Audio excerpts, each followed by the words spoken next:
Thanks for watching Christ Center TV on YouTube. We're getting a lot of responses from you saying that this has been a blessing or this ministry is being a blessing to you. Thank you for watching and thank you for sending it to your friends and your family. Now we're going to go into the sanctuary. We're going to hear a message that the Lord has been speaking to us. Would you get your iPad, your pen, your paper, your Bible, whatever you use, and let's go hear a word from the Lord. I'll be back after this message, so we'll see you in a few minutes. You see, you want to talk about washing. Washing is just the end result of a plan that is greater than what we see. Can I tell you that some of the, let's keep reading. Because the Lord had given him the victory, watch this. He was also a mighty man of valor. Stop. All of this stuff strikes me. You know why?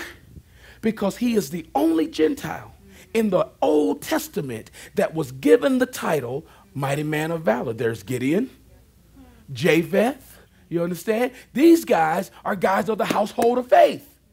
And they got titles, mighty man of valor. Here is a heathen that the text is calling him a mighty man of valor when he doesn't even worship the God of Israel, but there is a title on him that says God has something to do with this guy. After I say, I'm sorry, I'm not going to preach what is normal in the text, okay? Because what I'm seeing now is that there is a God behind the scenes. See, you keep feeling like because you think the story of your life is the fact that you were raped or molested or that you were given up for adoption. You know what? That ain't the real story. The real story is that while you were in your mom, before you were formed in your mom's womb, the Lord knew you. That there was a plan that he had outlined for your life. Because the interesting thing to me is the text says that he was honorable in his master's sight, that he won the Syrian victory over Israel, and he was a mighty man of valor. Last line, but he was a leper. How do you give me all of the trophies and then give me the punctuation of failure? Can I tell you something? Your story is not worth telling if you don't have any failure. Yeah. If you haven't lost some battles, if you haven't fallen to some stuff in your life, your story ain't worth telling. Look how you looking at me. I know because the church keep telling you that you got to be perfect. And God didn't ever tell you that. God said you need to be yielded. And if you look in the text, everybody that God highlights in the text got some junk behind the scenes. Because the issue that was going on in this text with all of his trophies is that he had an issue in his flesh. I'm preaching good tonight. He got an issue. He got an issue that they call leprosy. And don't miss it. Don't miss it because it ain't the kind of leprosy that eyes fall out and toes fall off. This is actually the kind of leprosy that we would call psoriasis. It's kind of what it is. That's how he was still able to function, you see, as a commander in the army, even with this issue. Now, of course, you know, within the Israelite community, he would have been banded to the outskirts of the city. Oh, God. Oh, wait a minute. Hear me. He was a part of the Syrian camp who did not worship the true and living God. Thus, they did not have the Levitical laws that said if you had an issue in your flesh like that, that you could not be connected to the society. Okay? Now, listen, the way I look at it is, had he been born in the household of Israel, he would have been put out to the outskirts of the city. And because he wasn't in the household of Israel, he was put in the position where he could still work and be built up. I want y'all to hear what I'm saying, because you keep being mad about where you were born.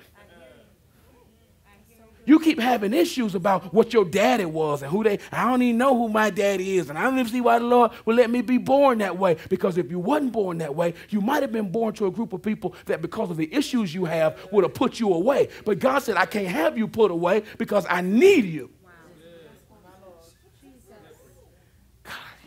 Y'all hear what I'm saying? And God allowed this man to come up through the ranks of Syria with the issue in his flesh and still be the top of the social line. He is in one place he would have been rejected. In this other place he is. You see? See, that's why I don't dog out people that come from the streets, because in the streets, they at the top. You come on the other side of society, people look at you like you're nothing. You understand what I'm saying? And God uses those people in a society of outcasts that's at the top.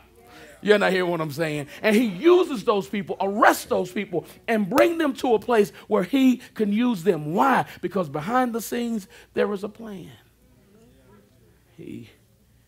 So he leads his army.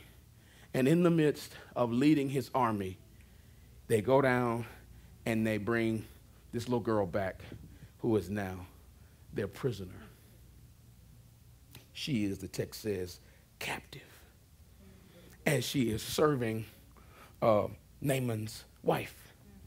She observes Naaman's issue, and she says to Naaman's wife, hey, if my master would connect with the prophet in Israel down in Samaria, he'd be healed of his issue.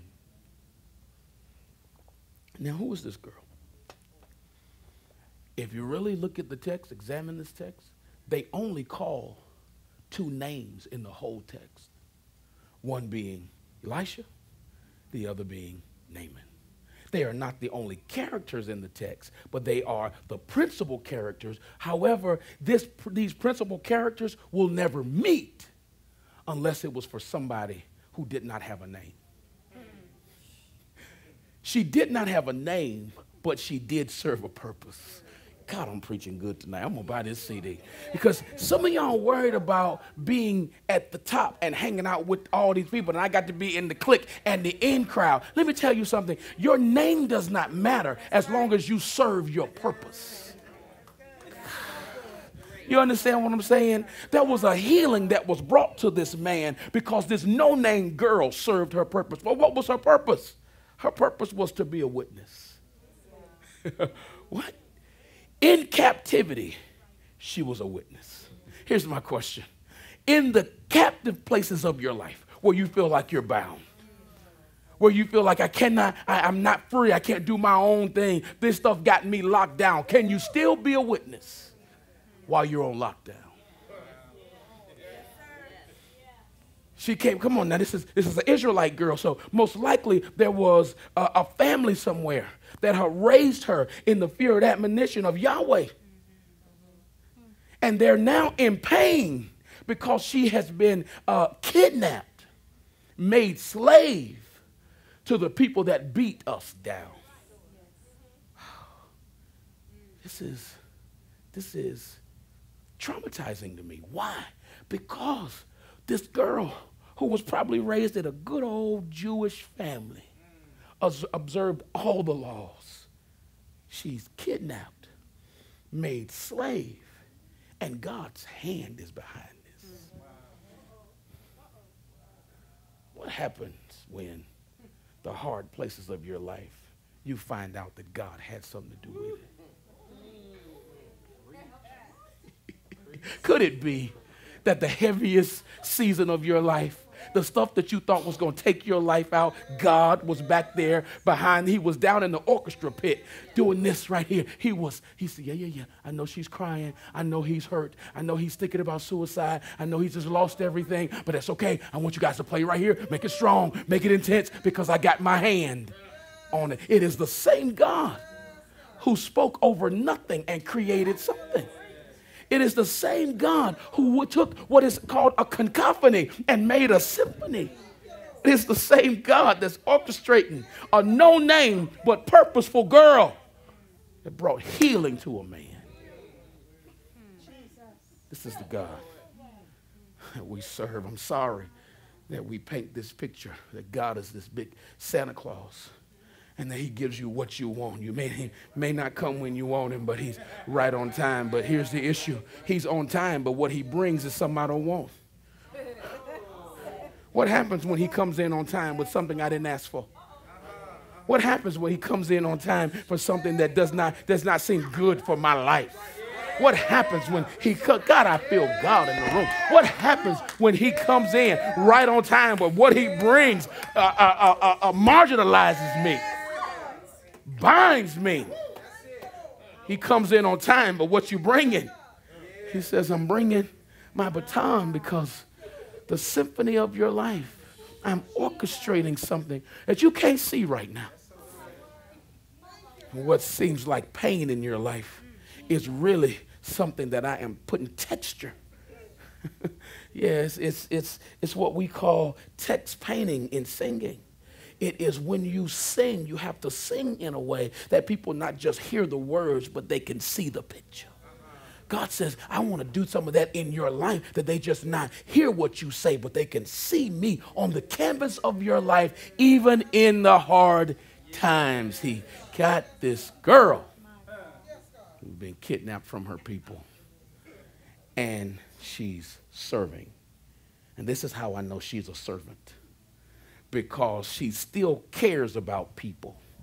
Even though I am been held hostage in a foreign land, I still care about people. And she don't halfway serve. Come on, if that was us and I'm held hostage, I know somebody who could heal you, but I ain't telling you nothing. She's a servant at heart. Because you know what? Real servants serve wherever they are. Whether it's a good situation or a bad situation, they serve.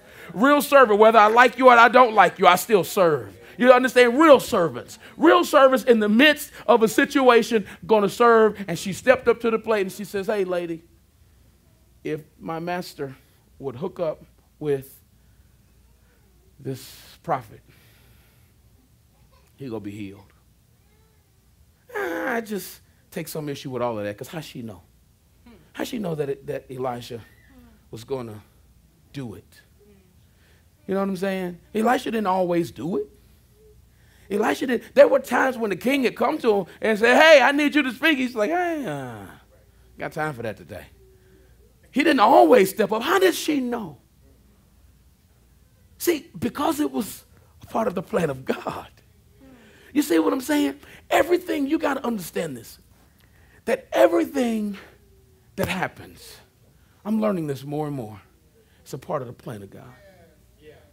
And it didn't help me to go to Bible college and deal with a Percy Johnson, who is an Old Testament scholar. Didn't help me, because he helped me understand from the Jewish context that God has his hand in everything. Yeah, see, we feel like that the enemy, or that the devil, because we call him the enemy now because we don't want to say the devil. I don't even want to call his name. We give no glory to the devil. We feel like that the devil is the exact opposite of God. And he is not. We feel like, they would say, I was watching, I was hooked on Criminal Minds. I was watching Criminal Minds the other day, and they were flying into a situation where they had some satanic activity. And Shamar Moore, is his name Shamar? Shamar Moore? Woo, careful. Careful. Careful. Careful. Okay, I'm going to start preaching about lust. I've learned through life experiences that regardless of where you are, what season of life you're in, the issues that may be facing you right now, that there's always a word from the Lord. And I trust the message that you just heard was a word in season for you. I'd like to invite you to Christ Center Church. We're at 6472 Church Street, downtown Douglasville, Georgia, about 20 minutes west of Atlanta. So come out, visit with us, experience our worship. It is off the chain. Come experience God with the Christ Center Church family. You can also visit us on the web at www.imchristcenter.org. That's www.imchristcenter.org. You can visit us on Facebook. That information is right there on the screen for you. So there are many ways that you can touch base and experience what's going on in the life of Christ Center Church. We exist to be a spirit-filled, multicultural, worshiping community, empowering people to replace a self-centered life with a Christ-centered life. I'm Pastor Tim.